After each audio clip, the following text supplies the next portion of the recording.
What is going on, y'all?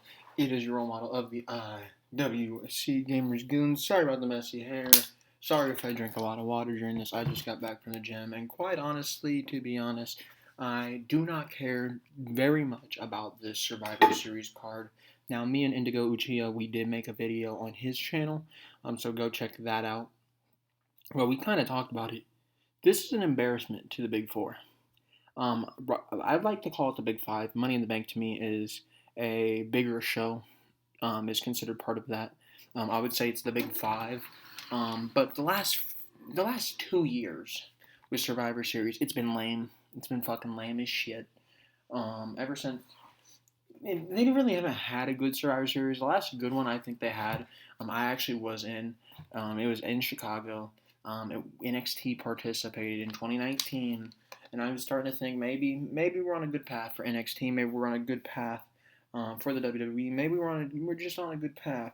My hair is literally sticking up. So you know what? You know what? Let me let me stop that real quick. Give me one quick second. Oh boy. I don't look like a clown out here. Don't want to look like a clown out here.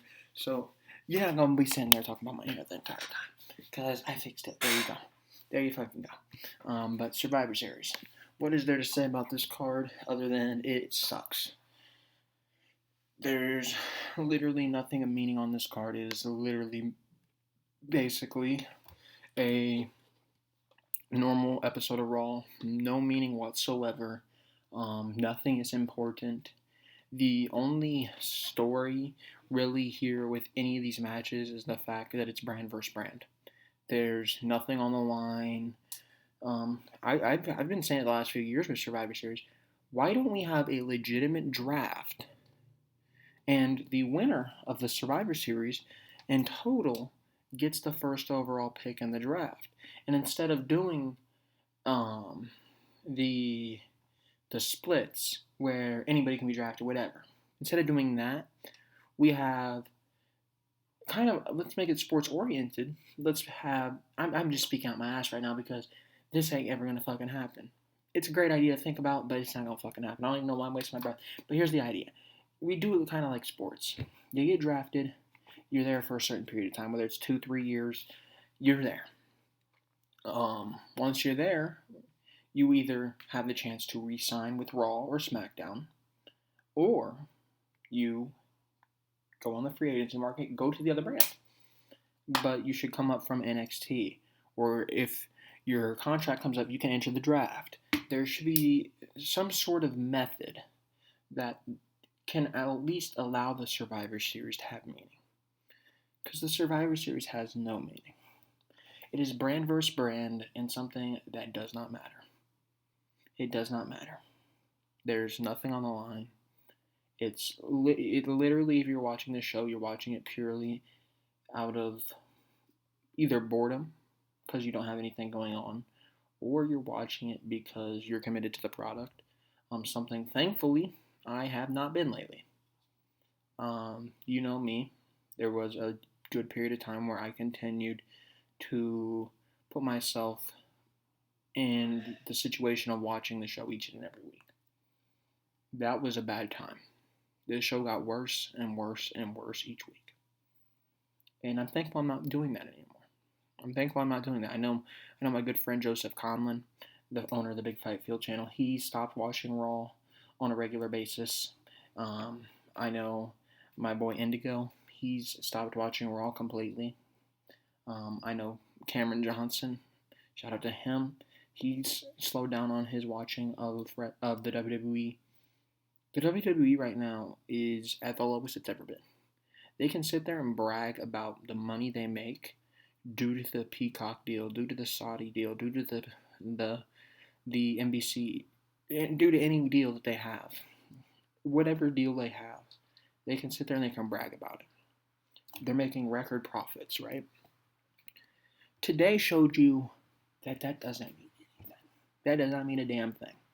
Hit Row came up from NXT. Everybody's sitting there in there either one of two ways. They're saying these guys are the future.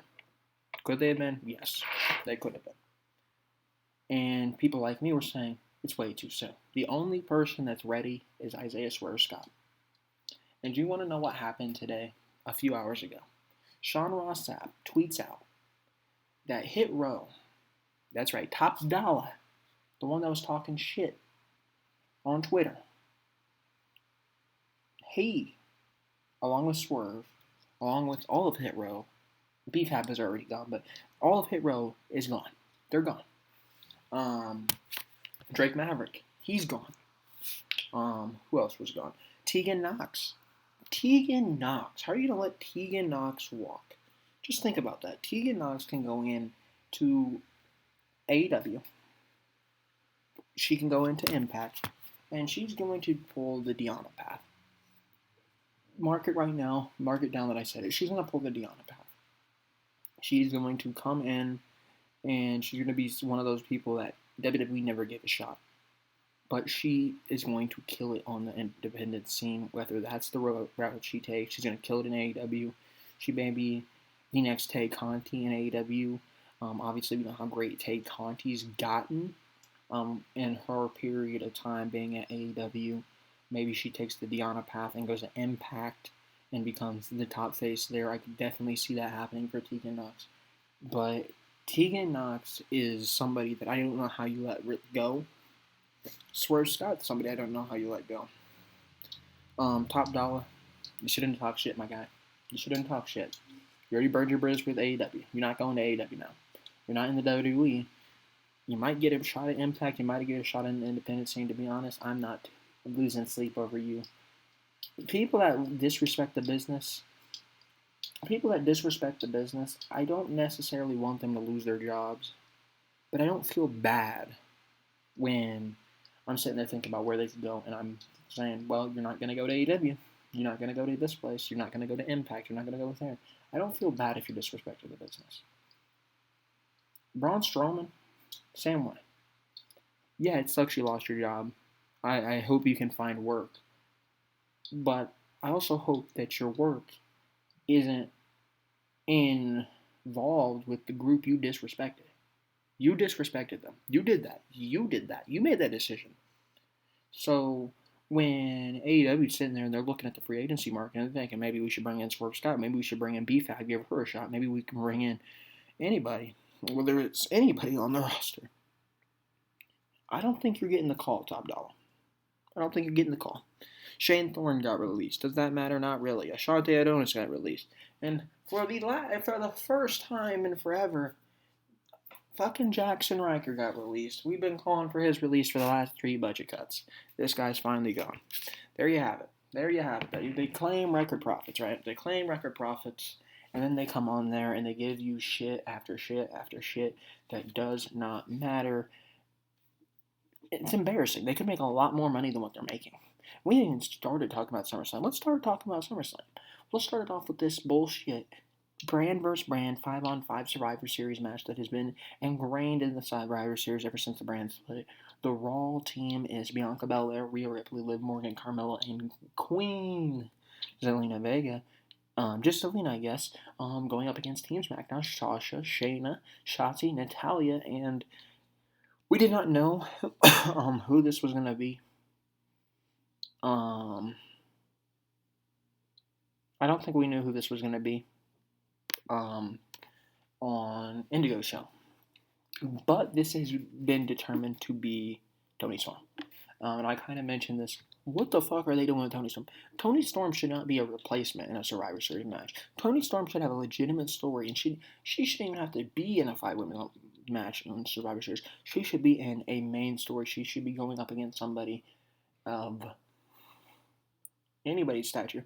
You're telling me when Bayley comes back, you wouldn't love to see a Toni Storm Bayley feud. You're telling me when Shotzi finally is able to break off and get into her own thing on SmackDown, you don't want to see that feud. You're telling me you don't want to see Sasha versus Toni feud. All those people. Sorry if you can hear the dog barking. But yeah, Team SmackDown versus Team Raw. Team Raw. You look at Team Raw, it's an embarrassment, man. Bianca's falling off. Rhea's falling off. Carmella's Carmella. Zelina Vega is the sellout. The only one that matters on Team Raw really is Liv Morgan. And I kind of mentioned this with Indigo. The only way Team Raw wins is if Liv Morgan runs the gauntlet, and I don't think she will. You got Sasha, easily one of the top women in the world. Shayna, very underutilized in the WWE. Much better than what she's been portrayed on the main roster. Same thing with Shotzi. Natalya. Yes, they had to figure out a way to get fucking Natalya on the show. Instead of Naomi or anybody else, really. Anybody else. They ended up bringing in fucking Natalya. And then you got Toni Storm. But the names definitely lie on the side of Team SmackDown. I'm going to have to take Team SmackDown.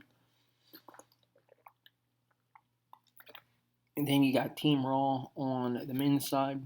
We got former champions. Seth Rollins, Finn Balor, KO, Kevin Owens, Bobby Lashley. And then we got the odd man out, fucking Austin Theory. Why is Austin Theory in this shit? I have no clue. Then we have Team SmackDown, Drew McIntyre. We have Jeff Hardy. We got Woods. We got Happy Corbin, and we got somebody that has not been named as of right now. I'm hearing that this could end up being Von Wagner from NXT. If that is the case, I don't like it. I don't like it. But like I said, in the women's match, it is one-sided. It is one-sided. They got world champions on the other side versus Drew McIntyre, who's a world champion, and Jeff Hardy. It's kind of process elimination. Team Raw is winning that match. They're gonna flip between the two. Then we get into the tag teams. The Usos going up against RK Bro. RK Bro, obviously one of the more popular tag teams. I would love to see them win. But the Usos, they are related to the Bloodline. They are part of the Bloodline. They ain't losing. They ain't fucking losing. That's simple. I'll lay it flat and easy to you. They ain't gonna fucking lose. Usos are winning. Then we got the United States champion, Damian Priest, going up against the Intercontinental champion, Shinsuke Nakamura. Two guys out of NXT I saw a lot of promise out of. Obviously, we know what happened to Shinsuke. We don't necessarily know what happened with Damian Priest because he's still being built up. They actually built him out the proper way, built him through the mid-card, and he could eventually become a world champion down the line. Is that anytime soon? I don't know. But Shinsuke, they threw him right into the main event scene with AJ Styles. Not that it was necessarily the wrong thing. They just didn't capitalize off of it. I got to take Damian Priest. You got to keep his momentum going. And then we got the main event, Big E, WWE Champion, going up against Roman Reigns, the Universal Champion. And once again, I will lay it in easy terms for you all to understand. Roman Reigns is not losing that title for at least another 6 months, potentially another year. At most, another 2.5 years. I'm giving him a time span to drop that title between 6 months and 2.5 years. That is how good Roman Reigns is. That is how dominant he has been. He is not going to drop that title until the right man comes. It is not Dwayne Johnson at LA. It is not anybody up until Dwayne Johnson at LA, if that is going to happen. It is not Brock Lesnar. It is not Lashley. It's not Balor. It's not... I don't know who it is. I don't know who it is. You'll know when you know. You'll know when you get that feeling. When you get the Daniel Bryan feeling. We're going to call him Bryan Danielson. Look at that. AEW, that first AEW review, I called him Daniel Bryan on accident, and now I'm calling him Bryan Danielson. There you go. There you go. But you'll know. You'll definitely know when Roman Reigns' time is going to come up. It's not going to be something out of the blue. It is fucking Roman Reigns. Vince McMahon loves this guy. It ain't going to be something that is unexpected. You're going to know when the moment's right. And the moment ain't right. The moment ain't right. And until the moment's right, Roman ain't going to fucking lose. Big E, I'm sorry, but you're running into an immovable object right now in Roman Reigns. And that is all for the Survivor Series preview and predictions. If you want a longer and more in-depth preview and predictions, go check out what me and Indigo Uchiha did on his channel. Had a blast doing that. Kind of a last-second thing. Shout out to him. He reminded me that Survivor Series was this weekend. I didn't even fucking remember. I didn't remember. Usually I know when things are happening because I would be watching. But since SummerSlam, man, my WWE view time kind of taking a deep turn down. Just it's sad because one of my favorites in the history of watching wrestling, Becky Lynch, she came back. She came back and won the championship at SummerSlam. You'd think I'd be pretty in tune. That ain't the case. The fucking product sucks. It's fucking boring. It's fucking boring. It is more time conserving to sit there and do other things, like watching the Chicago Bulls. Shout out to them. They're having a phenomenal season. I do have a video that's not necessarily a good video. The title's going to make it seem negative, but I have to offer constructive criticism during it. The Bears. God, I wish I didn't have to watch them, but it's still more entertaining at least. Might have gray hairs by the end of it, but at least it's more entertaining. Watching AEW. AEW has hit home run after home run after home run. They keep stepping up in the ballpark and they keep hitting home runs. Like Vladimir Guerrero Jr. He got scammed out of the MVP this year. I don't care what anybody says about Shohei Ohtani. Great player. But he ain't Vladdy Jr. But yeah. You know where to find me on Twitter. GamersGoonYT. My Twitter's not even fucking working right now. So maybe you don't know where to find me on Twitter. I don't know. Maybe my account's fucking down. I don't know. But I'm trying to figure it out. Then Instagram, or thegoongameryt. Obviously, if you're still watching the video, then why the fuck haven't you given a thumbs up? Come on, you need to do better. Leave a comment down below. Let me know what you think is gonna happen at the Survivor Series. And definitely share this video if you would like. And make sure you hit that subscribe button, man. That's all I really gotta say. Thank you for watching. I'll see you next time.